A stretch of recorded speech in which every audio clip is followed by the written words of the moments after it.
പല സെലിബ്രിറ്റീസും ഇൻഫ്ലുവൻസേഴ്സും അവരുടെ postmortem hair ലോസിനെ reveal ചെയ്യുന്ന വീഡിയോസ് നമ്മൾ സോഷ്യൽ മീഡിയയിൽ കണ്ടിട്ടുണ്ട്. ഡെലിവറി കഴിഞ്ഞ് മുടികൊഴിച്ചിൽ കൂടുന്നു അല്ലെങ്കിൽ ഇത് നോർമൽ ആണോ എന്നുള്ളത് ഓൾമോസ്റ്റ് എല്ലാ അമ്മമാരും ചോദിക്കുന്ന ഒരു ഡൗട്ടാണ്.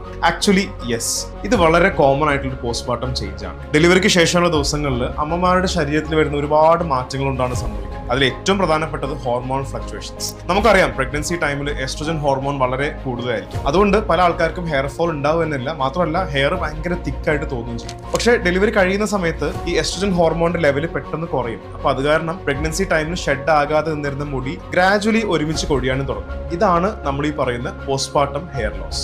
ഇതിന് കോൺട്രിബ്യൂട്ട് ചെയ്യുന്ന ഒരുപാട് ഫാക്ടേഴ്സ് ഉണ്ട്. ഈവൻ ഡെലിവറി ടൈമിൽ ഉണ്ടാകുന്ന സ്ട്രെസ്സും സിഗ്നിഫിക്കന്റ് ആയിട്ടുള്ള ബ്ലഡ് ലോസും അതുപോലെ ന്യൂട്രീഷൻ ഡെഫിഷ്യൻസി ഒക്കെ ഇതിന് കാരണമാവാം. ഈ മാത്രമല്ല, നമുക്ക് മുടികൊഴിച്ചിൽ ഉണ്ടാവോ എന്ന് ആലോചിച്ചിട്ടുള്ള ഒരു ആങ്സൈറ്റി പോലും ഇതിന് കോൺട്രിബ്യൂട്ട് ചെയ്യുന്ന ഒരു ഫാക്ടറായിട്ട് മാറാം. ഇങ്ങനെ ഉണ്ടാവുന്ന പോസ്റ്റ്മോർട്ടം ഹെയർ ലോസ് സാധാരണ ഡെലിവറി കഴിഞ്ഞ് ഒരു 6 to 12 months ഒക്കെ ആകുമ്പോഴേക്കും ഗ്രാജുവലി കുറഞ്ഞ് നോർമൽ ആവാറുണ്ട്. അതുകൊണ്ട് നമ്മൾ അധികം പാനിക് ആവേണ്ട ആവശ്യമില്ല.